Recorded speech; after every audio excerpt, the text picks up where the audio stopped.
이재명 경기지사의 국토보유세 주장이 큰 이슈가 되고 있습니다. 부동산 불로소득을 기본소득형 국토보유세로 걷어서 전 국민에게 월 40만원씩 나눠주자고 했습니다. 청와대와 민주당 핵심 관계자들 앞에서요. 이거 민주당이 그간 주장해왔던 토지공 개념 강화와 같은 이야기입니다. 공산주의라는 말이죠. 공산주의라는 말이 극단적으로 들리시겠지만 딱히 색깔론을 펴는 게 아니라 그냥 있는 사실을 그대로 담담하게 말씀드리는 겁니다. 국가가 개인들의 사유재산을 인정하지 않고 공개념으로 놓는 거, 그렇게 이걸 모두와 나누겠다는 거, 이게 바로 공산주의죠. 그간 이재명 지사는 정치활동을 하는 내내 이런 극단적인 좌파사회주의, 공산주의 정책들을 포퓰리즘의 일환으로 주장해왔습니다. 성남시 시장으로 취임한 그 순간부터 이재명은 내가 무상으로 다 해주겠다, 필요한 모든 걸 다 퍼주겠다라는 식의 포퓰리즘을 펼쳐왔죠. 2015년에 이재명 시장이 운을 띄웠던 청년배당 혹시 기억하시나요? 성남 측은 이런 기본소득 정책에 관심이 많다면서 청년들에게 돈을 나눠주는 청년배당을 하겠다고 했습니다. 이외에도 무상공공산후조리원, 무상교복지원 등 각종 무상복지 정책들을 함께 내놓습니다. 당연히 정부 보건복지부와 부딪혔겠죠. 그렇게 규모가 크지도 않은 지자체인 성남시가 제멋대로 이런 파격적인 이야기들 하니까 복지부가 발끈할 수밖에 없는 겁니다. 그저 퍼주겠다는 것 외에는 목적도 불분명하고 어디서 돈을 구할 건지 재원 조달 방안도 미비하다며 복지부는 성남시 정책들을 이렇게 반대하고 나섭니다. 이렇게 정치 갈등이 생긴 덕분에 이재명 시장은 전국적 주목을 받죠. 그리고 패기를 가지고서 선언합니다. 정부가 반대하더라도 성남시는 한다고. 그렇게 성남시는 3대 무상복지 정책 전면 시행을 선포합니다. 어떻게 됐을까요? 청년 배당이 지급된 지 하루 만에 문제가 터져 나옵니다. 인터넷에서 일명 깡 거래가 시작된 거죠. 청년 배당은 성남시에서만 쓸 수 있도록 성남사랑 상품권으로 지급됐는데요. 이게 인터넷 중고 카페 등에 올라오면서 20-30% 싼 가격으로 현금 거래된 겁니다. 그렇게 깡을 해서 유흥비로 탕진했다는 글도 곳곳에서 올라왔습니다. 서울시 박원순 시장이 실시했던 청년수당도 이런 식으로 탕진됐었는데 이 부분은 다음번에 이야기하도록 하겠습니다. 아무튼 정부의 강력 반대로 법원까지 가면서도 이재명 시장은 이런 퍼주기 정책들을 밀어붙였습니다. 이를 막아서는 정부나 무책임하다고 비판하는 경제 전문가들을 나쁜 사람 취급하면서요. 이런 식으로 정치인으로서 본인 주가를 끌어올렸던 거죠. 이재명은 합니다. 성남은 합니다. 이런 캐치프레이즈들을 열심히 홍보하고 다니기도 했습니다. 이거 참 비열한 프레임이죠.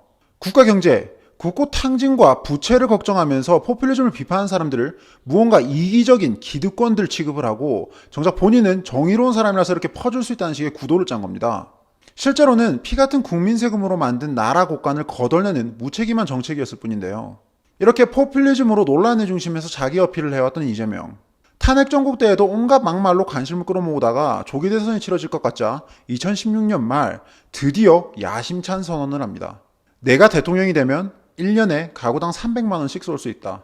본인이 대통령이 되면 국가에선 50조, 60조는 가뿐하게 만들 자신이 있다면서 이 돈으로 1인당 100만원씩, 가구당 300만원씩 지원할 수 있다고 주장합니다. 그리고 얼마 후 실제로 대선 공약을 내놓습니다. 이 기본소득을 전면에 내세우죠. 2,800만 명에게 연간 100만원씩 생애주기별 기본소득을 주겠다고 합니다. 전 국민의 절반이 넘는 2,800만 명입니다. 그런데 이 돈 마련하는데 추가 재원 확보도 필요 없다고 합니다. 토지 배당 연 30만원도 약속했습니다. 국토보유세를 신설해서 세금을 더 거둔 다음 전 국민에게 30만원씩 주겠다고 한 거죠. 다시 말해서 대선 공약으로 1인당 130만원씩 주겠다고 한 겁니다.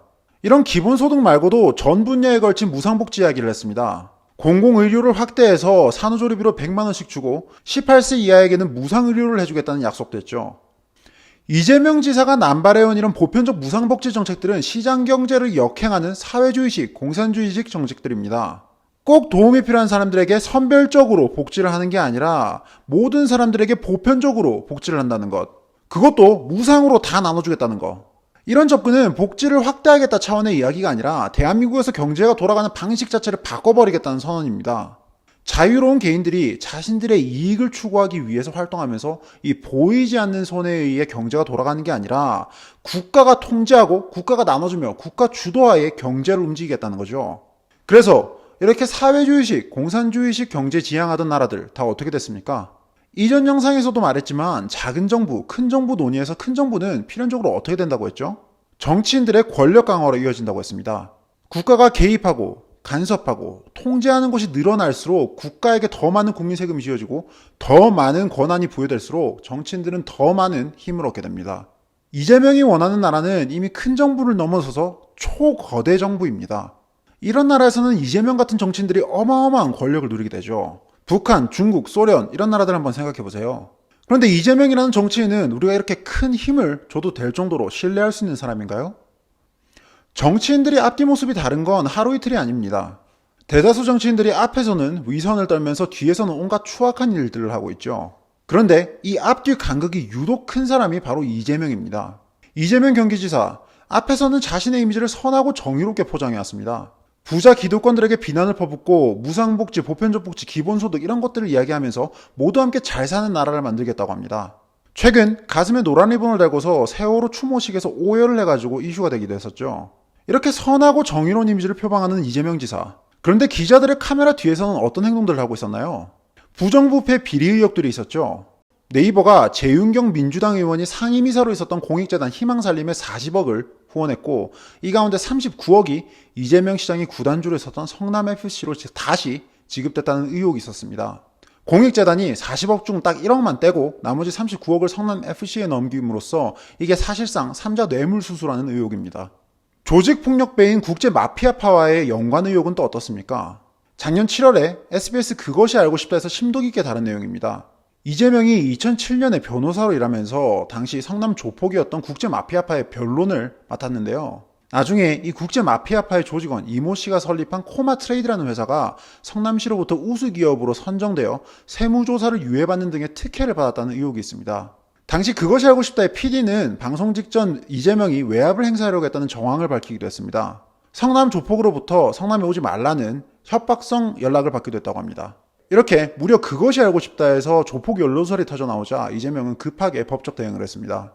이 말고도 이재명의 인성을 직간접적으로 드러내는 온갖 의혹들과 논란들이 많이 있습니다. 여배우 스캔들이나 형수 욕설 논란은 어떻습니까? 차마 입에 담기도 싫을 정도로 저열한 불륜, 쌍욕, 은폐 의혹 등이 있었습니다. 이 수많은 논란들 중에서도 제가 가장 불쾌하게 생각하는 건 바로 이재명이 자신들을 비판하는 국민들을 조리돌림해 왔다는 사실입니다. 이재명은 대표적인 트위터러이안이죠. 꼭두 새벽에도 업무 지시와 관련된 트윗을 올려 논란이 일은 바 있습니다. 이재명은 손가락 혁명군이라고 하는 자신의 극렬 지지자들과 함께 소셜미디어상에서 여론몰이를 합니다. 자신을 홍보하고 정적들을 비판하죠. 그런데 일반 네티즌이 이런 이재명을 반박하거나 비판을 하면 어떻게 되나요? 이재명은 자신의 영향력을 이용해서 이 사람을 인민재판장에 올리고 모욕합니다. 이재명의 극렬 지지자들은 조리돌림을 하고요. 아니 어떻게 국민을 섬겨야 할 공무원이자 정치인이 자신을 비판하는 일반 시민들을 사이버 불링할 수 있다는 말입니까? 저열하고 모욕적이기 짝이 없는 말들로 국민들을 모욕합니다. 그저 자기를 비판했다는 이유만으로요. 자신이 가진 영향력을 악용해서 본인에 대한 공적 비판을 틀어막고 인민재판하는 모습을 보면서 아주 소름이 돋을 지경입니다. 이런 사람이 지금 경기도라는 거대한 지역을 이끌고 있는 수장이고 또 대통령이 되려고 했었습니다. 행여나 정말 대통령이 됐었다면 어떤 공포정치를 했을지 눈에 선하지 않습니까? 적어도 제 눈에는 이재명이라는 사람은 정치적 지도자로서 자격이 없는 사람입니다. 앞에서는 정의, 인권, 민주 이런 것들 떠들어대지만 실제 행동은 이런 선의 가치와는 거리가 먼 사람이죠. 기본적인 인성이 문제가 있는 게 아닐까 싶을 정도로 수많은 사건 사고들을 일으켜왔습니다. 그리고 이런 사람이 자신의 권력을 키우려 하고 있습니다. 본인 뜻대로 초거대 정부가 등장하고 국가가 개인을 집어삼키는 나라가 오면 이런 이재명 같은 정치인이 그 권력의 최정점에서 무소불위의 힘을 휘두르게 됩니다. 그런 세상, 여러분은 납득할 수 있습니까? 1945년 발표된 조지 오웰의 소설 동물농장은 사회주의 공산주의 체제에서 정치인들이 어떻게 변해가는지를 유쾌하게 비꼰 걸작으로 평가받고 있습니다. 농장에서 인간에 의해 착취당하고 있던 동물들이 혁명을 일으킨다는 게 바로 그 주제입니다. 똑똑한 돼지들이 제일 먼저 목소리를 내죠. 모든 동물들은 평등하다라고요. 모든 동물들이 평등하고 행복하게 살 수 있다는 돼지들의 주장에 따라 동물농장에서는 혁명이 일어납니다. 그렇게 인간을 몰아내고 동물들은 스스로 농장을 경영하면서 자신들이 꿈꿔왔던 이상세계를 만들어가죠. 농장의 한쪽 변에는 모든 동물들은 평등하다라는 계명이 새겨집니다. 그래서 정말 그렇게 됐을까요? 천만에요. 평등한 세상을 외치며 혁명을 주도했던 돼지들이 권력을 잡고 농장을 지배합니다. 갖가지 계명을 추가해서 자신들의 기득권을 강화하고 자신들의 말을 듣지 않는 동물들을 억압했죠. 혁명이 일어나면 모든 동물들의 삶이 행복해질 줄 알았지만 이전보다 행복해진 건 돼지들의 삶뿐 대부분의 동물들의 삶은 오히려 더 비참해졌습니다. 돼지들의 안락한 삶을 위해 살인적인 노동을 하던 진말 클로버씨는 벽에 새겨진 계명을 보며 이렇게 말합니다. 모든 동물들은 평등하다. 그러나 어떤 동물들은 다른 동물들보다 더 평등하다. 평등 같은 좋은 말들을 떠들어대면서 나라가 다 책임지겠다고 더 많은 세금을, 더 많은 권한을 요구하는 정치인들을 경계해야 하는 이유입니다.